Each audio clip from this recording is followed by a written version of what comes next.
আসো আসো, সমস্যা নেই, আসো নিয়ে আসো, হালকা দাও, এই কারণ চানাচুর ইয়া হয়ে গেছে। সেদিন দাওয়াত মানে হচ্ছে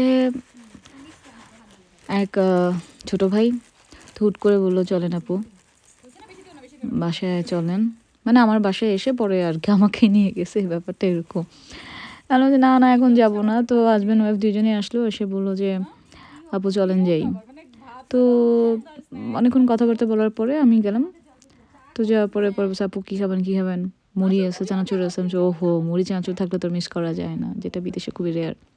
তো মুড়ি চানাচুর খেলাম, তারপর পেয়ারা ছিল, তারপর দ্রুত কিছু রান্নাবান্না করলো, যেটা হচ্ছে এই যে ডিম আলুর যেটা হয় না বগুড়াতে, আলুর ঘন্ট না কী যেন বলে ওটা, ইলিশ মাছ বাংলাদেশ থেকে নিয়ে এসেছিলো। এটা হচ্ছে মুরগি ভাজা। তো আমি এই যে ডিমের আলু ঘন্ট নাকি, আমি কখনো খাইনি। ইলিশ মাছটাও হচ্ছে ও যেন কি স্টাইলে রান্না করছে, যে এখানে একদমই মশলা নেই, শুধু হলুদ আর লবণ এরকম। এত মজা হয়েছিল যে আলু ঘাটি ও এক্স্যাক্টলি এখন মনে হচ্ছে আলু ঘাটি। তো বগুড়া আলু ঘাটি আমি কখনোই খাইনি, খাওয়ার ইচ্ছাও হয়নি আসলে, মানে হয়তো রান্নার কারণে কিনা আমি জানি না, বা যেটাই হোক খুবই মজা লেগেছে। পরে ইলিশ মাছও খুব ভালো লেগেছে, এবং বলে যে দেখলে ভালো লাগবে না, কিন্তু খেলে ভালো লাগবে। তো যে খাওয়া দাওয়া করার পরে বললাম যে আসলেও মজা হয়েছে।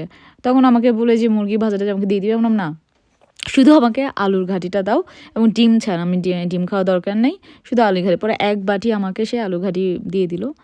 পরে আমি ওইটা আবার বাসায় নিয়ে আসলাম, তো আমি আবার ওটা পরের দিন খেলাম। যে ইলিশ মাছটা যে দেখছেন, এটাও কিন্তু খুব মজা হয়েছে, এটা কোন স্টাইলে রান্না আমি জানি না। ও তো বললো যে এটাও নিউ স্টাইল, ও প্রথমে পছন্দ করে নাই, কিন্তু পরে ও খাওয়ার পরে ভালো লাগছে, পরে ওটা শিখে গেছে রান্নাটা। তো আমিও খুব মজা নিয়ে খাচ্ছিলাম, কিন্তু যে মুরগি ভাজাটা যেগুলো আমার ভালো লাগছিল না। সবচেয়ে ভালো লাগছে আলুর ঘাটি, যেটা অসাধারণ ছিল।